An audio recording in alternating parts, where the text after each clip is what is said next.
શ્રી ગણેશાય નમઃ. ઓમ મંગલમ દશામાતઃ મંગલમ દુઃખહર્તી માં નમો નમઃ.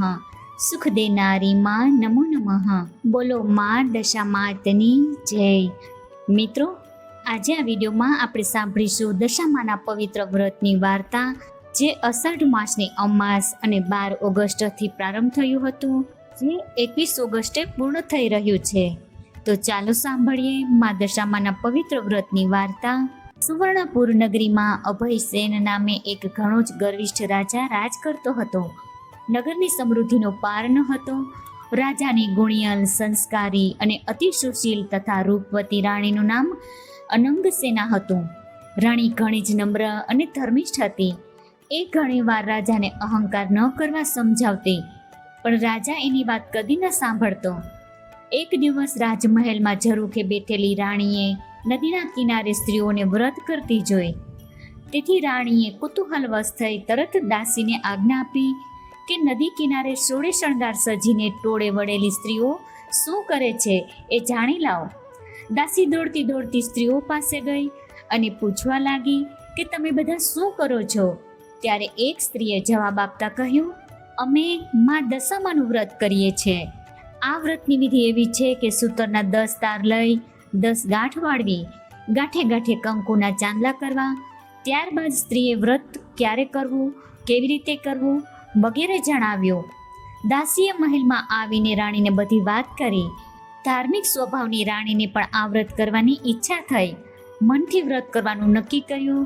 એણે રાજાને આ વાત જણાવી તો અહંકારી રાજાએ ના પાડી દીધી અને કહ્યું, આ વ્રત તો ગરીબ ગુરખા માટે છે. તારે તો ઘણી સાહેબી છે, ધન દોલત, નોકર ચાકર, બાગ બગીચા, રાજપાટ બધું જ છે, માટે આ વ્રત કરવાનું જ છોડી દે. રાજાના અભિમાન ભર્યા વચન સાંભળી રાણીનું દિલ દુભાયું. એ જાણતી હતી કે ગમે તેવી સમજાવટ છતાં અભિમાની રાજા એકનો બે થવાનો નથી.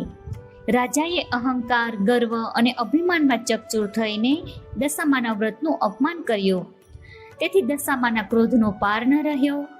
માએ રાજાના સપનામાં આવીને એક જ શબ્દ કહ્યો, પડું છું. બીજા જ દિવસે પડોશી રાજા લાવ લશ્કર સાથે ચડી આવ્યો. આવા અણધાર્યા હુમલાથી રાજા અભયસિંહ ગભરાયો. જીવ બચાવવા માટે રાણી અને બંને કુંવરોને લઈને જંગલના રસ્તે ભાગ્યો. રાણી અનંગસેના મનમાં સમજે છે કે પોતાના પતિએ કરેલ દશામાના વ્રતના અપમાનથી આ દશા પ્રાપ્ત થઈ છે. ઘોર જંગલમાં રાજા રાણી ઉઘાડા પગે ચાલ્યા જાય છે.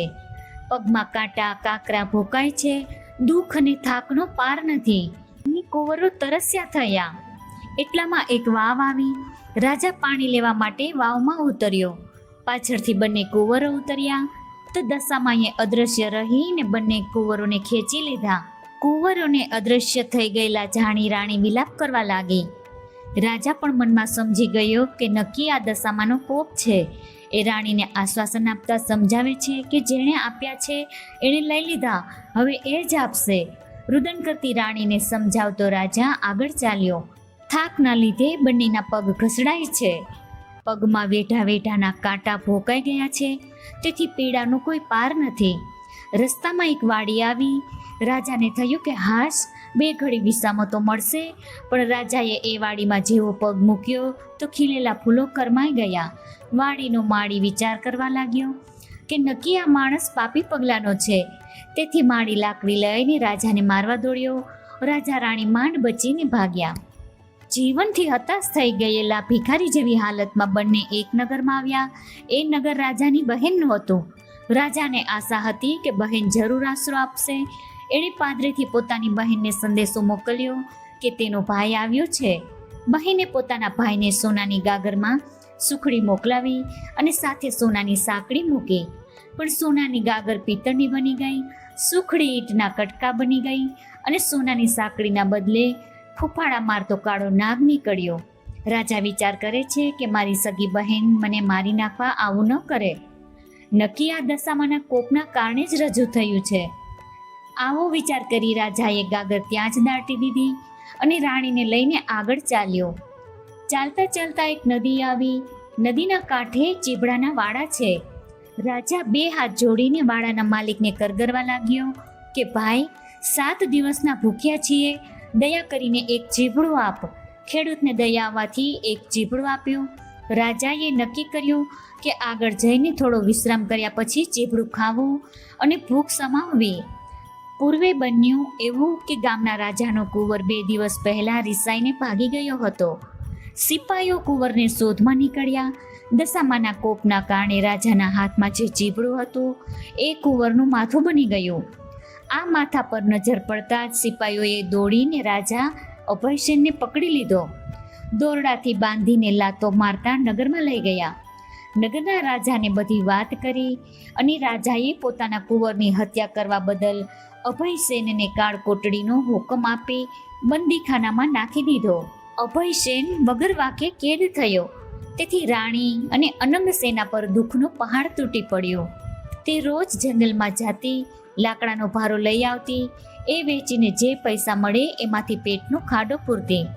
આમ દિવસો પર દિવસો પસાર થવા લાગ્યા. અષાઢ મહિનો આવ્યો.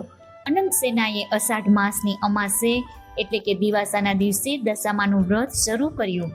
દશામાના વ્રતના 10 દિવસ નકોરડા ઉપવાસ કર્યા અને માની ભક્તિ કરી. રાણી અનંગસેનાની અપાર ભક્તિ જોઈ દશામાનો કોપ શમી ગયો. માએ રાણીને આશીર્વાદ આપતા કહ્યું કે કાલે તને તારો પતિ પાછો મળશે. એ જ રાત્રે દશામાએ નગરના રાજાને સ્વપ્નમાં જઈ આદેશ આપ્યો કે તે નિર્દોષ માણસને જેલમાં પૂર્યો છે. તારો કુંવર એના મોસાળમાં લીલા લહેર કરે છે. સવારે પાછો આવી જશે. સવાર પડતા જ દશામાની કૃપાથી કુંવર પાછો આવી ગયો. રાજાએ જાતે જઈ અભયસેનને બંદીખાનામાંથી મુક્ત કરી ક્ષમા માગી. એટલું જ નહીં, ખૂબ ધન પણ આપ્યું. રાજા રાણી રથમાં બેસી સુવર્ણપુર આવવા નીકળ્યા. રસ્તામાં બહેનનું નગર આવ્યું. રાજાને પેલી ગાગર યાદ આવી. પાદરે આવીને ખાડો ખોદીને જોયું તો પિત્તળની ગાગર સોનાની બની ગઈ અને ગાગરમાં સોનાની સાંકળ અને સુખડી હતી. એટલામાં બહેન પણ આવી આગ્રહ કરીને ભાઈ ભાભીને ઘરે લઈ ગઈ. 2 દિવસ રોકાઈને રાજા રાણી આગળ ચાલ્યા. રસ્તામાં વાવ આવી. જોયું તો વાવના કાંઠે દશામાં વૃદ્ધ ડોશીનું રૂપ ધારણ કરીને ઊભા છે. બંને કુંવરો એમની આંગળી પકડીને ઊભા છે. રાજા રાણી તરત માતાજીને ઓળખી ગયા અને લાકડીની જેમ માના પગમાં પડ્યા. દશામાએ અસલ સ્વરૂપમાં આવી દર્શન આપતા કહ્યું, હે રાજા, તે અભિમાન આણીને મારા વ્રતનું અપમાન કર્યું હતું. તેથી તારા પર હું કોપાયમાન થઈ હતી. પણ હવે તારો ગર્વ ગળી ગયો છે. વળી તારી રાણીએ ભાવથી મારું વ્રત કર્યું છે. તેથી હું પ્રસન્ન થઈ છું. તારું રાજ તને પાછું મળી જશે.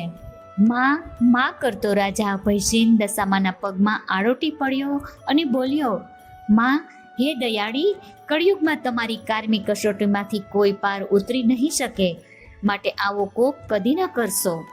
દશામાં મીઠું મધુર હાસ્ય વેરતા બોલ્યા, તારી વાત કબૂલ કરું છું. કળિયુગમાં જે કોઈ મારી કથા સાંભળશે કે સંભળાવશે એની દશા સદા સારી રહેશે. આમ કહી દશામાં અદૃશ્ય થઈ ગયા. રાજા રાણી બંને કુંવરો સાથે પોતાના રાજ્યમાં આવ્યા. અભયસેનના સેનાપતિએ પડોશી રાજાને હરાવીને રાજ પાછું મેળવ્યું હતું. રાજા રાણી આનંદપૂર્વક દિવસો પસાર કરવા લાગ્યા. હે દશામાં, જેવા રાજા રાણીને ફળ્યા તેમ તમારું વ્રત કરનાર અને તમારી કથા વાંચનાર સાંભળનાર સૌને ફળજો. જય દશામાં, જય મોમાઈમાં. મિત્રો, આ વિડીયોમાં આપણે સાંભળી દશામાના વ્રતની દશામાની કથા વાર્તા. હું આશા રાખું છું કે આપ સર્વને જરૂરથી પસંદ પડી હશે. ધન્યવાદ.